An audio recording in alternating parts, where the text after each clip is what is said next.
भले ही टिकट ना मिला हो लेकिन जोश बरकरार है। हमारा तो यही है, अगर सर झुके भगवान के और जनता के बीच में झुके। मैं संग साथियों की वजह से चुनाव लड़ रहा हूँ। जहाँ मेरे संग साथियों का पसीना गिरेगा, यशपाल राणा वहाँ खून बहाने के लिए हमेशा तैयार रहता है। और लड़ा जाएगा तो चुनाव लड़ा जाएगा, पीछे हटने का सवाल ही पैदा नहीं होता। नामांकन में पता चल जाएगा। नामांकन में ही पता चल जाएगा जनता कहाँ पर। टिकट नहीं मिलने का कारण क्या मानते हैं? टिकट जब पीसीसी अध्यक्ष बिकेगा, सीएलपी लीडर बिकेगा, माननीय हरीश रावत जी बिकेंगे, गणेश। मुकाबला जबरदस्त हो। नहीं, मुकाबला तो भाजपा से होगा। दिल्ली का इतिहास रचा जाएगा। हाँ, निर्दलीय का इतिहास रचा जाए। मानते हैं कि सौदा आपके पल्ले में। सौदा तो जहाँ है जनता बता देगी सौदा कहाँ है। नमस्कार, मैं हूं आपके साथ विनीत त्यागी और आप देख रहे हैं श्री संगम न्यूज। इस वक्त मेरे साथ जुड़े हैं यशपाल राणा जो पूर्व में मेयर रह चुके हैं। राणा जी, भले ही टिकट ना मिला हो लेकिन जोश बरकरार है। जिस आदमी में जोश ही नहीं रहने का, उसे जीने का अधिकार ही नहीं। इंसान को जोश के साथ जीना चाहिए और जोश के साथ ही चलना चाहिए। हमारा तो यही है, अगर सर झुके भगवान के और जनता के बीच में झुके।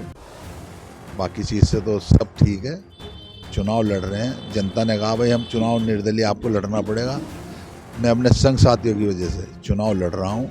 जहाँ मेरे संग साथियों का पसीना गिरेगा, यशपाल राणा वहाँ खून बहाने के लिए हमेशा तैयार रहता है। और इसीलिए जनता कि मेरे संग साथी मेरे साथ हैं और मैं इन्हीं के भरोसे, जनता के भरोसे चुनाव लड़ रहा हूँ। यशपाल राणा को चुनाव लड़ाई निर्दलीय निश्चित ही जब आपसे एक दफ़ा कह दिया चुनाव लड़ा जाएगा तो चुनाव लड़ा जाएगा, पीछे हटने का सवाल ही पैदा नहीं होता।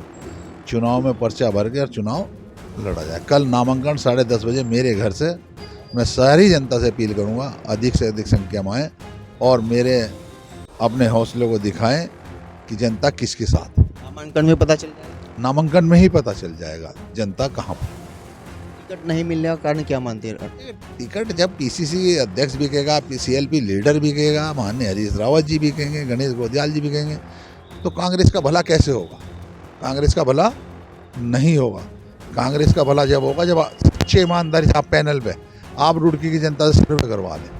अगर कोई आदमी बराबर में भी हो तो तब बताएं। जब आप जनता की भावनाओं को ही नहीं समझ रहे तो कांग्रेस कैसे सर्वाइव करेगी? कांग्रेस सर्वाइव नहीं करेगी। बीपी खन्ना ने भी ऐलान कर दिया कि निर्दलीय मैदान में आएंगे और वो आपसे अपील कर रहे हैं कि आप ना चुनाव लड़े, उनके साथ आ जाएं। देखिए, ये लोकतंत्र है। इस हिंदुस्तान में यही एक खूबसूरती है जो संविधान में दिया है।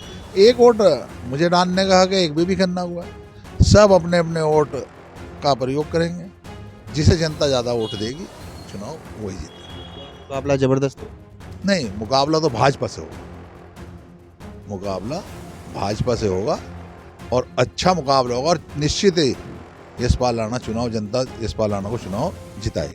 दिल्ली का इतिहास रचा जाएगा। हाँ, निर्दलीय का इतिहास रचा जाए। जनता से क्या कहना चाहिए?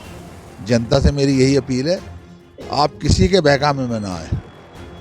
भारी से भारी मतदान जो करें, अपने घर से बाहर निकल के मतदान करें इस नगर निगम के चुनाव में। और मतदान अपनी सोच और समझ से करें। जो आपको कैंडिडेट अच्छा लगता है, जिसने आपके बीच में रह के काम किया हो, विकास कार्य किया हो और ईमानदार व्यक्ति को वोट दें। आप भटके हुए व्यक्ति को वोट मत दें। मानते हैं कि सौदा आपके पल्ले में। सौदा तो जहाँ है जनता बता देगी सौदा कहाँ है। जनता सब जानती है कि किसके पास क्या चीज़ है और जनता सर्वप्रिय है। जनता को अपने माथे लगा के रखना चाहिए। तो देखिए, हमारे साथ थे पूर्व मेयर यशपाल राणा, जिन्होंने ऐलान कर दिया है कि वो अपनी पत्नी श्रेष्ठा राणा को निर्दलीय मैदान में उतारेंगे और चुनाव लड़ाएंगे। और कल सुबह करीबन 10:30 बजे के आसपास नामांकन करने जा रहे हैं पूरे दल बल के साथ। और उन्होंने कहा है कि पूरे दमखम के साथ मेयर का चुनाव लड़ा जाएगा। मैं हूँ आपके साथ विनीत त्यागी और आप देख रहे हैं श्री संगम न्यूज़। धन्यवाद।